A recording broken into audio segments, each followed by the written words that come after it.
Yang perlu kita ketahui adalah Allah Tritunggal itu tidak berbicara tentang berapa Allah, tetapi Allah Tritunggal itu berbicara tentang bagaimana Allah.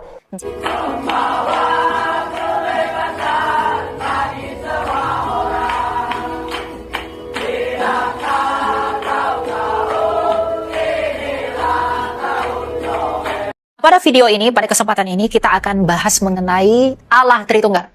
Allah Tritunggal itu seringkali menjadi polemik di kalangan para polemikus yang menaruh kebencian dan juga menaruh skeptisisme terhadap iman kekristenan. Nah, pada kesempatan ini kita akan belajar tentang apa sebenarnya Allah Tritunggal itu dan bagaimana Allah Tritunggal itu. Yang perlu kita ketahui adalah Allah Tritunggal itu tidak berbicara tentang berapa Allah, tetapi Allah Tritunggal itu berbicara tentang bagaimana Allah. Jadi Allah Tritunggal itu tidak berbicara tentang jumlah-jumlah Allah, tapi berbicara tentang seperti apa Allah kita yang satu itu. Baik di dalam kitab Ulangan yang mewakili perjanjian lama dan juga perjanjian baru di dalam Injil Yohanes, Tuhan Yesus berkata bahwa Allah itu esa. Jadi baik perjanjian lama sebelum kedatangan Tuhan Yesus dan juga setelah perjanjian lama yaitu perjanjian baru di zaman Tuhan Yesus, Alkitab tetap konsisten mengatakan bahwa Allah itu esa. Lalu kalau Allah itu esa, bagaimana dengan Tritunggal? Nah, Tritunggal ini adalah penjelasan tentang kebagaimanaan atau lebih mudah dimengerti sebagai seperti apakah Allah kita yang esa itu. Dalam hal ini, saya akan membantu teman-teman melalui coret-coretan yang ada di papan ini. Ya, kita beri judul Allah Tritunggal.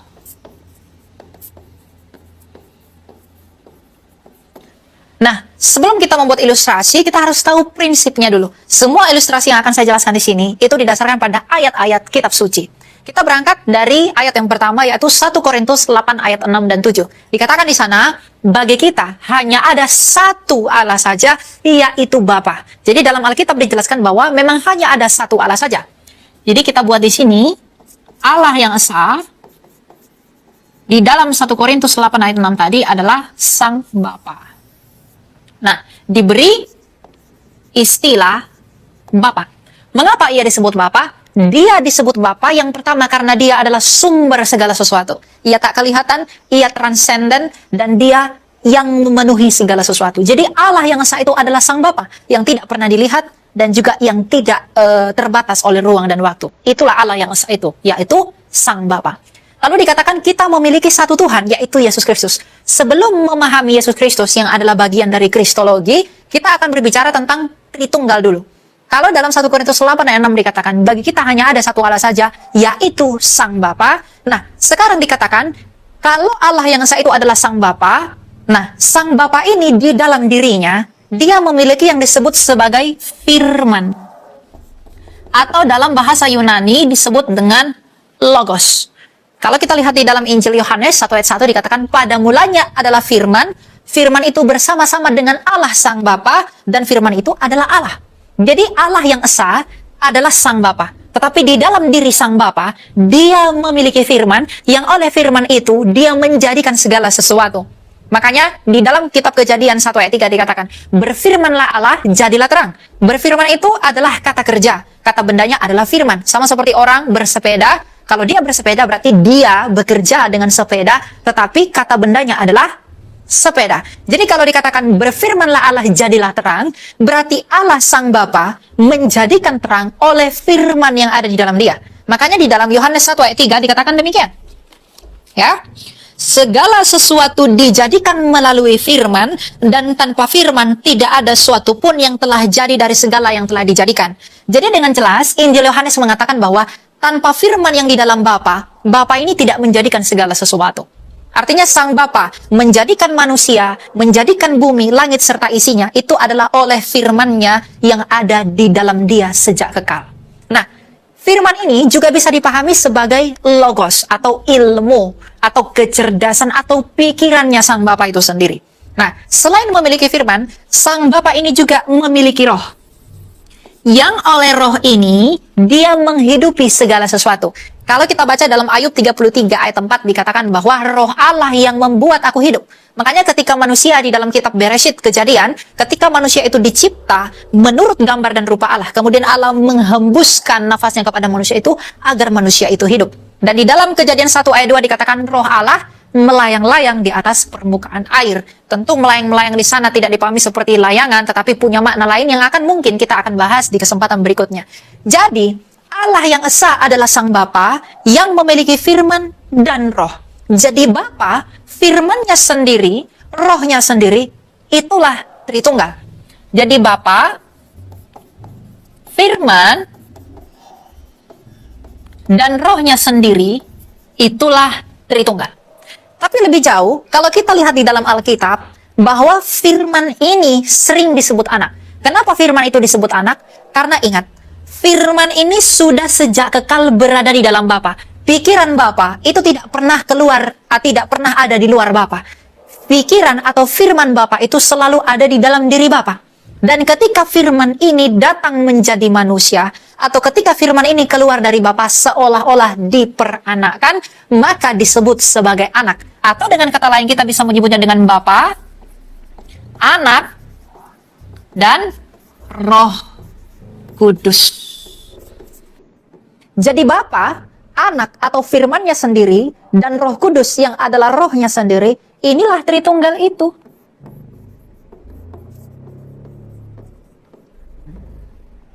Jadi Tritunggal itu tidak berbicara tentang berapa Tuhan, tapi berbicara tentang bagaimana Allah. Nah masalahnya, kalau ada Bapa, Firman dan Roh Kudus, Bapa, Anak dan Roh Kudus, lalu ada berapa Allah? Nah, kita tetap setia kepada pembuka kita yang mula-mula. Allah yang Esa adalah Sang Bapa. Hakikatnya Sang Bapa ini adalah Allah. Nama keagungan Sang Bapa ini adalah Yod-He-Vav-He. Jadi nama keagungan Bapa adalah Yod-He-Vav-He, Firman adalah Yod-He-Vav-He, Roh Kudus adalah Yod-He-Vav-He, karena arti Yod-He-Vav-He ini adalah yang ada dan selalu ada. Nah, Allah yang Esa adalah Sang Bapa yang memiliki firman dan roh. Kalau Bapa ini adalah Allah, kalau Bapa hakikatnya adalah Allah, maka firman-Nya Bapa pastilah Allah dan rohnya Bapa pastilah Allah. Tapi tidak ada tiga Allah, hanya ada satu Allah. Sama seperti saya, kalau tubuh saya manusia, maka firman atau pikiran saya pasti manusia, dan roh yang ada di dalam saya pasti manusia. Tetapi tidak ada tiga manusia, hanya ada satu manusia.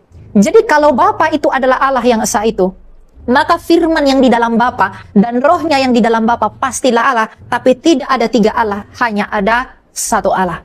Jadi Allah Tritunggal yang adalah Bapa, firman atau anak, dan rohnya sendiri yang adalah Roh Kudus, itulah berbicara tentang kebagaimanaan Allah. Jadi kalau ada orang berpolemik mengatakan orang Kristen menyembah tiga Tuhan, melalui penjelasan ini Allah itu tidak pernah tiga, atau Tuhan itu pun tidak pernah tiga. Tetapi Tritunggal adalah istilah untuk memberitahu kita tentang kebagaimanaan Allah. Dan teman-teman, saya harus katakan, bagaimanapun Allah itu harus Tritunggal kalau kita mau mengatakan bahwa Allah itu hidup. Allah itu hidup, haruslah Allah yang mencipta oleh firman-Nya, dan Allah itu hidup, harus menghidupi oleh rohnya yang kudus. Jadi kalau kita mengakui Allah yang hidup, maka tidak bisa tidak Allah itu haruslah Tritunggal. Allah yang hidup itu adalah Allah yang bisa mencipta oleh firman-Nya, dan Allah yang hidup itu adalah Allah yang bisa menghidupi oleh rohnya yang kudus. Dan itu ditemukan di dalam kekristenan melalui istilah Tritunggal itu. Jadi Bapa, Anak, atau Putra, dan juga Roh Kudus itu Tritunggal. Lalu bagaimana dengan Yesus? Siapakah Yesus? 2000 tahun lalu ketika dikatakan firman itu menjadi manusia, maka lahirlah seorang pribadi bernama Yesus di Nazaret. Ya, di Bethlehem, Yesus Kristus dari Nazaret lahirnya di Bethlehem. Nah, ketika firman itu menjadi manusia, kalau kita baca di Yohanes 1 ayat 14 dikatakan demikian, ya. Bahwa firman itu telah menjadi manusia. Jadi ingat teman-teman, yang menjadi manusia itu adalah firman, bukan Roh Kudus ataupun Bapa.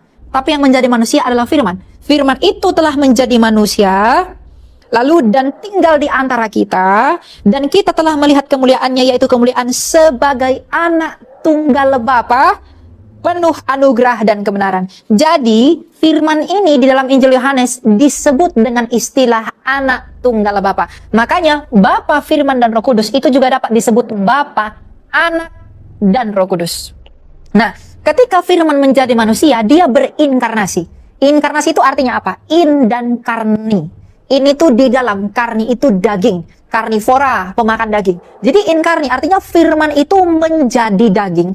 Atau dengan kata lain, menambahkan kodrat daging atau manusia di dalam realitanya. Jadi ketika firman ini menjadi manusia, lahirlah pribadi yang bernama Yesus. Nah, Yesus sebagai satu pribadi, di dalam dirinya dia punya dua kodrat, dia punya dua natur. Yang pertama, dia adalah Allah, karena pada mulanya dia adalah firman yang di dalam Bapa, yang adalah Allah itu.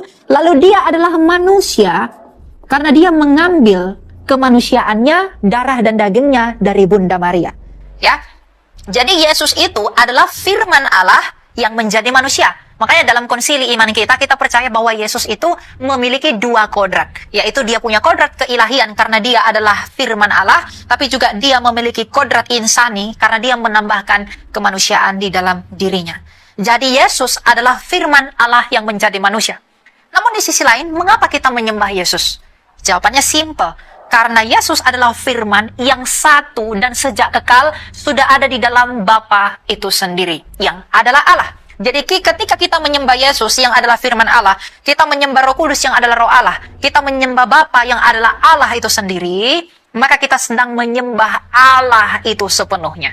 Kita mengenali Allah itu melalui firman-Nya, dan kita mengenali Allah itu juga melalui Roh-Nya. Jadi bisa dikatakan dengan istilah lain, bahwa Allah Tritunggal itu juga berbicara tentang penyataan Allah itu sendiri. Ia, Allah Sang Bapa, menyatakan dirinya melalui firman-Nya, dan ia juga menyatakan dirinya melalui Roh-Nya yang hidup. Nah, kalau ada orang mengatakan, mengapa Tuhan mau mati? Mengapa Allah mau mati? Kita tidak percaya bahwa Allah itu bisa mati. Lalu kan Yesus itu Allah, tapi Yesus juga manusia. Lalu kenapa ia bisa mati? Jawabannya simpel. Yesus yang mati di kayu salib, yang mati itu adalah pribadi Yesus, karena kealahan itu tidak dapat mati, melainkan yang dapat mati adalah kemanusiaan. Maka ketika orang mengatakan bahwa Allah itu mati, itu menjadi salah. Jadi bagaimana narasi yang tepat tentang kematian Yesus? Kita tidak pernah menyembah Allah yang mati, tetapi yang mati di kayu salib adalah pribadi Yesus atau pribadi firman melalui kodratnya yang manusia. Mungkin lebih lanjut, kita akan pelajari lebih dalam. Tetapi kalau dikatakan siapakah yang tersalib di atas kayu salib itu, yang tersalib di atas kayu salib adalah firman Allah melalui kodratnya yang insani atau melalui kodrat kemanusiaannya. Jadi kita tidak percaya bahwa Allah itu mati. Mungkin lebih simpel, teman-teman bisa membayangkan sesuatu.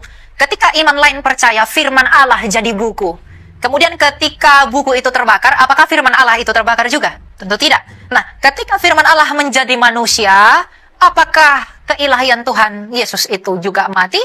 Tentu tidak. Tetapi dia mati, pribadinya mati melalui kodrat manusianya. Sama seperti kitab suci itu terbakar melalui kodrat atau natur kertas yang ada di dalam buku itu. Jadi kalau iman lain percaya firman Allah jadi buku, disebut dengan kitab X, maka kita bisa percaya firman Allah menjadi manusia, maka disebut Yesus. Nah, tanpa kitab suci mereka tidak mungkin bisa mengenal Allah mereka. Nah, kalau kita tanpa Yesus Kristus yang adalah firman Allah jadi manusia, kita tidak mungkin bisa mengenal Allah. Maka benarlah sabda Tuhan kita Yesus Kristus yang mengatakan dalam Yohanes 14 ayat 6 bahwa akulah jalan dan kebenaran dan hidup, tak seorang pun yang dapat datang kepada Bapa kalau tidak melalui aku.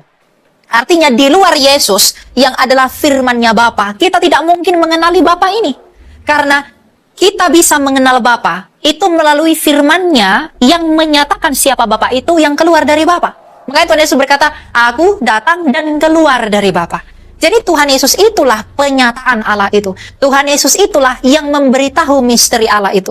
Tuhan Yesus itulah yang mengetahui siapa Allah itu. Jadi kalau kita mau mengenal Allah Sang Bapa ini, maka kita harus percaya kepada Yesus yang adalah firman-Nya Bapa yang menyatakan siapa Bapa. Maka benarlah sabda Tuhan kita Yesus Kristus yang berkata, barang siapa yang menerima anak atau menerima aku, firman, ia menerima Bapa. Tapi barang siapa menyangkal firman, barang siapa menyangkal aku, ia menyangkal Bapa. Jadi jangan berharap kamu menyembah Bapa tanpa percaya kepada anaknya Yesus Kristus. Kamu jangan berharap menyembah Allah Bapa kalau kamu tidak menyembah firman-Nya Bapa itu sendiri. Jadi di luar Yesus, memang kita tidak mungkin mengenali Allah Bapa yang benar itu. Makanya dalam peristiwa pembaptisan, ada suara Sang Bapa dari sorga yang berkata, inilah anak yang kukasihi, kepadanya lah aku berkenan, dengarkanlah dia. Jadi Bapa itu memperkenalkan dan menyatakan dirinya melalui Yesus Kristus. Maka untuk bisa mengenali Allah itu, kita harus datang kepada Yesus Kristus. Jadi teman-teman, Allah Tritunggal tidak berbicara tentang 3 Tuhan. Allah Tritunggal tidak berbicara tentang 3 Allah. Tapi Allah Tritunggal berbicara tentang Allah kita yang hidup, Sang Bapa yang mencipta oleh firman-Nya, Sang Bapa yang menghidupi oleh Roh-Nya yang kudus. Jadi, dengan kata lain, Allah Tritunggal itu adalah Allah yang hidup, bukan Allah yang mati. Kalau Allah itu tanpa firman, tanpa roh, berarti Allah itu hanyalah batu, karena batu pun satu. Tapi apa yang bisa batu lakukan? Tentu tidak ada. Jadi Tritunggal itu membuktikan bahwa Allah kita itu hidup. Dan bagaimanapun, kalau Allah itu harus hidup, maka Allah itu harus Tritunggal. Dan tentu fitnah yang dituduhkan yang mengatakan Tuhan kita ada 3 dan lain sebagainya, itu sudah dibungkam oleh Konsili Nikea yang dilakukan pertama di tahun 325. Di dalam pengakuan atau kredo iman Kristen di Konsili Nikea dari seluruh gereja pada masa itu mengatakan bahwa aku percaya kepada satu Allah. Jadi, baik perjanjian lama dalam Ulangan 6 mengatakan kita percaya kepada satu Allah, di perjanjian baru Tuhan Yesus sendiri mengatakan hanya ada satu Allah, bahkan Rasul Paulus mengatakan hanya ada satu Allah. Dan setelah itu bahkan Konsili Nikea yang dilakukan oleh bapak-bapak gereja juga mengatakan hanya ada satu Allah. Jadi kalau orang salah paham dengan Tritunggal mengatakan ada banyak Allah, tentu itu hanyalah fitnahan yang tidak pernah kita imani, karena Tritunggal adalah istilah yang memberitahu kita bahwa Allah yang diperkenalkan dalam Alkitab adalah Allah yang hidup, bukan Allah yang mati. Jadi Allah Sang Bapa yang memiliki firman dan roh, yang selalu memberkati dan mengasihani kita. Dalam nama Bapa dan Putra, Yesus Kristus dan Roh Kudus, kita beroleh keselamatan. Demikian yang dapat saya sampaikan. Semoga hal ini memberkati kita semua.